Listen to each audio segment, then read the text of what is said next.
How to fix your iPhone is not connecting to your MacBook.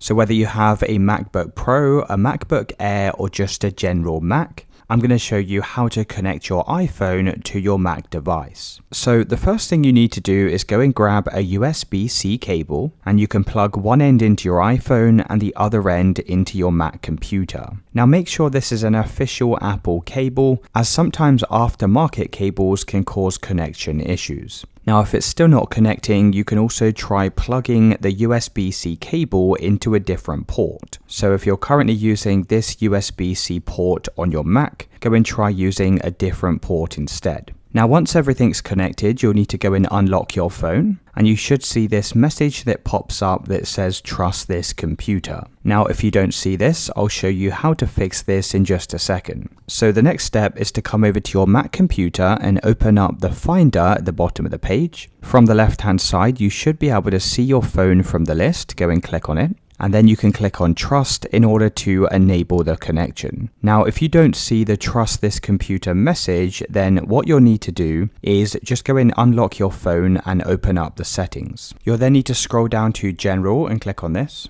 Scroll down to Transfer or Reset iPhone, click on Reset, and then press Reset Location and Privacy. Now you'll need to enter the passcode to your iPhone to confirm these changes. Once you've done this, go and disconnect the USB-C cable, and you can try replugging it into your iPhone, and you should now see the Trust This Computer message. So you can just go and click on Trust. You can then head back over to your Mac computer, and you should now be able to locate your iPhone from this left-hand navigation. If it's still not working, you'll need to go and hard reset the iPhone. Now to do this, you need to use a simple key combination. So we're going to press the volume up button, the volume down button, and then you need to hold the lock screen button on the right hand side of your phone. Now continue to hold this button until your iPhone screen goes completely black. After about 10 more seconds, you should see the Apple logo appear. You can then go and release this lock screen button. You can then wait for your phone to restart. Once everything's restarted, you can try connecting your phone back into your Mac computer, and you should now be able to find your iPhone from this left-hand side in the Finder.